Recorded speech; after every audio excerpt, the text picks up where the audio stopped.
What's up, everybody? Hillbilly W.O.P doing some maintenance on old Black Betty.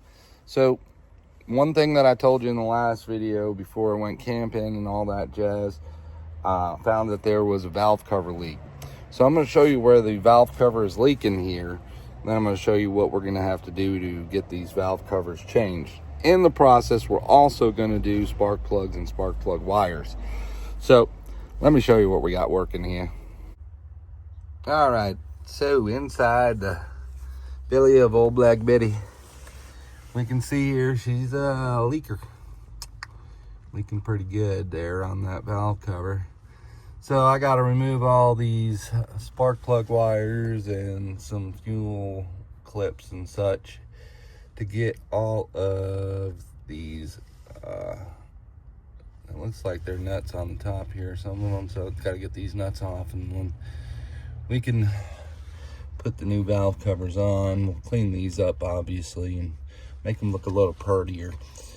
But first and foremost, I'm going to go ahead and number my spark plugs the best I can, so that this way when I'm changing them and having to match them back up, we're not guessing where they go. Alrighty, all right. So we had to remove this fuel line rail here, which you gotta have some of these fancy Nancy tools. If you don't, you might need them. All right, we got that off. We got all of our nuts and bolts, blah, blah, blah. Yeah, we got them all off. Now we got to give her a knock and get it off and get that front, the fill for the oil off as well. And then we can actually get this thing right on out. Now, some of the things that were a pain in the rear end are these little clips that were on there, and you know how it goes, but we're about ready to take her off now. Happy Turkey Day, y'all. I'm over here working on the band still. So yesterday we did get a bunch done. We got half of it done, basically. Show you what we got done here, and show you what we got to get done here today before we got to get the turkey in the oven. So you can see I got one side in there with the valve cover gasket. Got everything hooked up. Got to get the spark plug wires in there. I got the new spark plugs in there yesterday, but didn't get the wires on yet. Got them numbered here and got to find the right sizes and hook that up. And then I got to take off the other valve cover over there, which shouldn't be as hard, hopefully, cross our fingers. That one over there, and when I get to that one, I'll show you what we got to do over there. Well, all right, so we've got most of our nuts and bolts out here, which are mostly like bolts, double threaded, so the other side can hold on to these clips. I did have to disconnect my alternator there. I already disconnected the battery. We got a few more of these to take out. For right now, what I've been doing is made myself a nifty little way to make sure I know where they go. So this one will be here, the end, and so on and so forth, so that we can get those. Most of the stuff on this side, being that I can get to it this way, really helps a lot. So gonna get that off and we'll take a look at it, and I'll show you getting the gasket on. All right, as you can see, successfully removed the valve cover gasket. Valve cover, gosh, I haven't ate yet, and we're just keep working, you know. But here's the gasket itself. It's actually sitting in here, and we're gonna try to slightly remove it all the way around and clean up that area. It's pretty gunky. And then over here we got the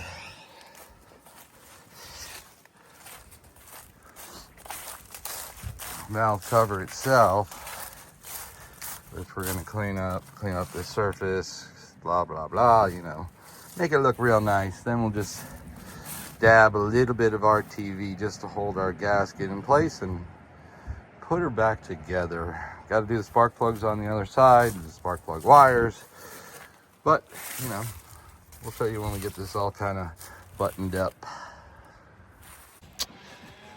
So thought the video would end, you know, hey, put together the valve covers and it would be, you know, great. But put together the valve covers, and this is, I don't know, a week or so later now.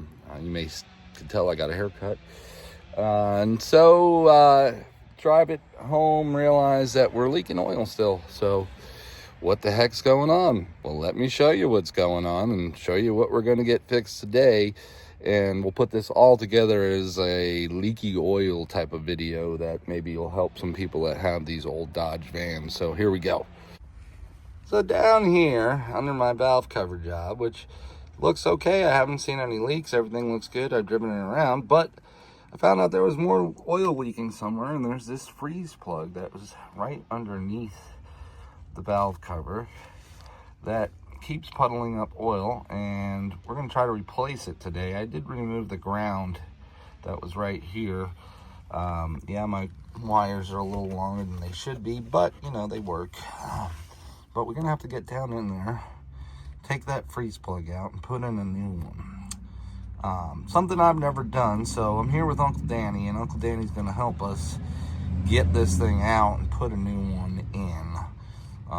Don't want to mess it up, because if that thing fell into there somehow, we would have to remove the head, and I do not want to do that at all. So we're going to try to get this out. Uncle Danny's got some tricks, hopefully help you guys out too.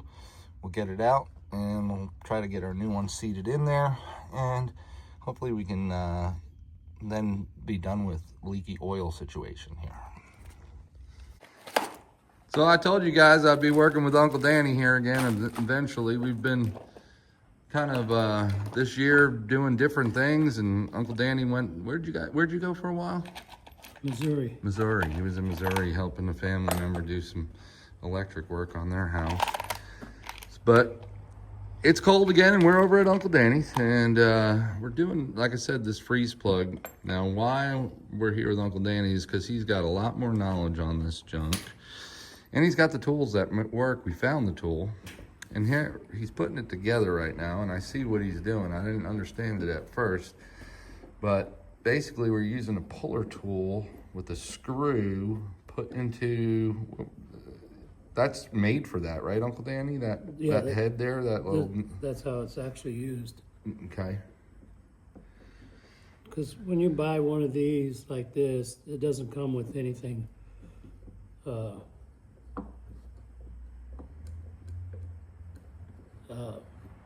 accessories.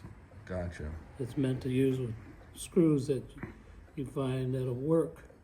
Mm-hmm. And that's what we're doing right now, is finding a screw that works to put in there. So the only thing I was doing there, I was testing to see if that screw head was big enough to tighten up. And there was play there? So it could still be used, but when I drill the hole to run the screw in, I have to run it in with this cap on it, and then screw this into it. Then you can slam the freeze plug out. Just, you can't hit it real hard. You have to kind of finesse it, you know, hit it kind of lightly. That screw looks a little bigger on the head. That was a small head screw.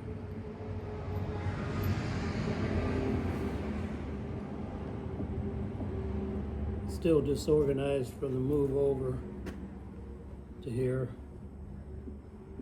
And plus, Uncle Danny's been busy. I didn't show you. He just pulled the transmission out of his Galaxy. Oh, so look at that there. That way I can leave it on the tool and then screw it in. Yes, that's better. Mm-hmm. But you need to start out with a hole that drilled in it. Right, with that diameter of the screw. And I think maybe an 1/8" hole might work. Well, like I was saying, he just pulled the transmission out of the Galaxy here, and I've got some work going on over here, as you can see. So he's been doing his projects as well. One of the things that I was helping him at one point, but I can't believe he got it up there, is that Model T up on the wall, the frame. Start off with a small bit and just try to... Yeah, and I'm thinking of maybe not drilling right in the middle, because a lot of times when they're bad, they rot more in the middle. So maybe go a little bit lower. Maybe a water jacket. Now we're going to lose all that. It's all right. It's just water. I got antifreeze air in the back. Well, basically that freeze plug was good then. So where was that water, the oil? It really looked like the oil, but it may not have been oil, or it might have been oil that dripped down on it. See, there's nothing from the top above it. It's all dry.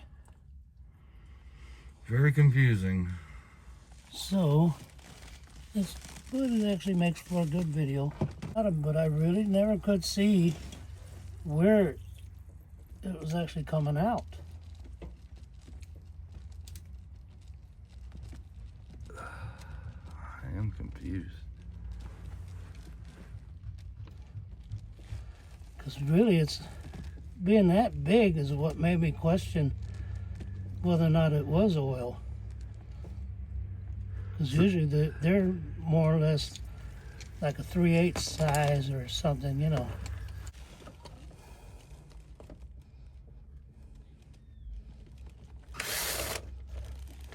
Whoa, that was like rusted. Did you just go through it? Kind of looks that way. Yeah, that's where it was leaking. Told you.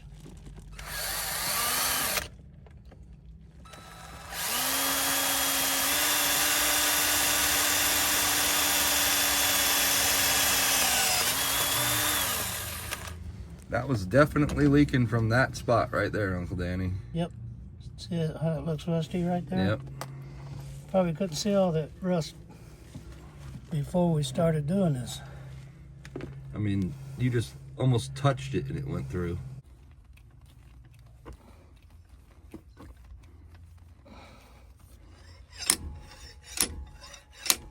Damn it, just pulls the damn thing out. That thing is in there.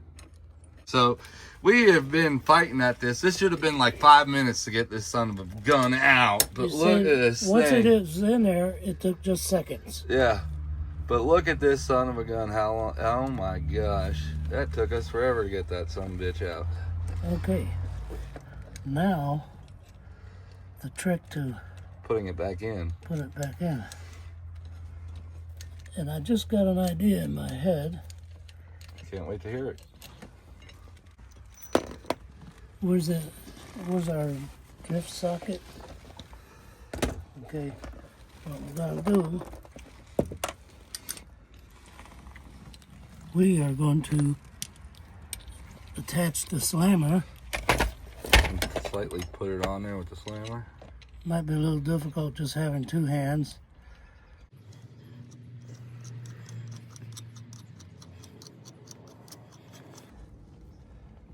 Okay. See that? So that was supposed to sit just like that? Yep. Doesn't seem like, I mean...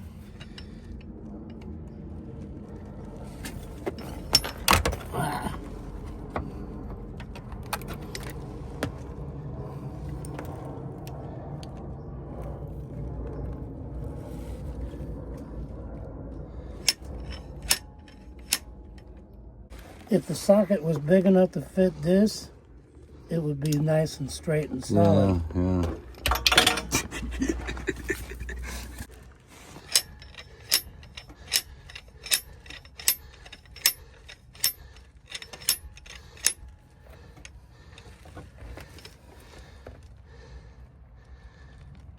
It's really close, but I need to hit direct on one side.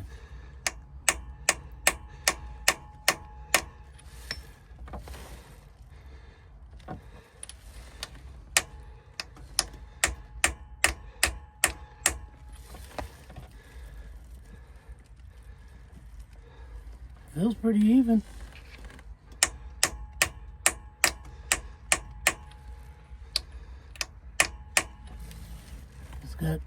It's down under the edge Yeah. a ways.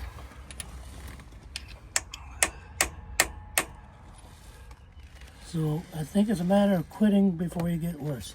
I think that's probably where we're at, yeah. So yeah, Let's hook back up our grounds and fill some fluid in here and call her a day. well, instead of just putting coolant in, we decided to give her a flush. So flushing out the old junk, there was some nasty radiator, you know, rust in there. So cleaning her out now and put some fresh antifreeze and fresh coolant in her. It'll be really good, real nice.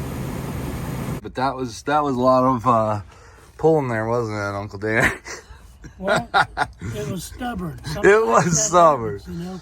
It was But stubborn, son of a gun. Once I got that good screw in. Yeah, once we did get a good bite. I mean, we did try too. I mean, you can see how many times we tried to bite it and get this. What I was saying earlier about if you go in the center, most of the time it'll pull out. Yeah. And that's actually what we were experiencing. Right, it was pulling the middle out. I did get off center on the first one and try it, but it still was out here too far. It was puckering too easy. Yeah. So on that last hole, I thought, well, get it right on the I'll edge. put it right next to it. And you can see that there. And that is a little more solid. See, yeah. In the center, it can pucker all the way around. But right here, it can only pucker a partial way. Yep. You're hitting the strength part. This is weak. This is strong. So from now on, I'm going along the edge next to the wall. And I think that'll work better. And also, by the way, stay tuned because Uncle Danny is manufacturing his own new tools here shortly to do this job. And who knows, if we can get them made, I may throw it up on my channel as a prize for somebody to win. You know what I'm saying? a little extra tool for your toolkit. See, it kind of falls on the same idea that a freeze plug installer kit for your air chisel. Yeah. That I was talking about. You got the long rod, and you got all the different size discs with the rounded indentation in the center that fits that rod coming out of your chisel has a ball end. And so you can actually put it in at angles and all that, and it will push that. I've used them. They will push the freeze plug right in, no matter what angle you're in. Right. And this will work the same way. So two things that I'm looking at now is put your hole next to the edge, next to the wall. It'll be a little stronger pull and won't pucker as easy and pull the screw out. Yep. And the other thing is making the different sizes for driving these in. And what they are, there's a disc, but they're stepped. Mm-hmm. The center step is to fit the inside diameter, and the outer step is to fit the outside diameter. Right. So you have pressure on here and there. That would be really good, yeah. And it'll be flanged out a little, the way those discs are made for that tool, that when you have it all the way in, it's flat against the engine material where you can't go any further. Yeah. And it's set. So that's done. That's done. Hey, who knows? Maybe Uncle Danny will start making tools for us, you know? Hey, guys, we're just going to put some coolant in here, and she should be good. So like and subscribe. We appreciate you. Thanks to Uncle Danny again for saving the day. He's always a great help. I appreciate him very much so.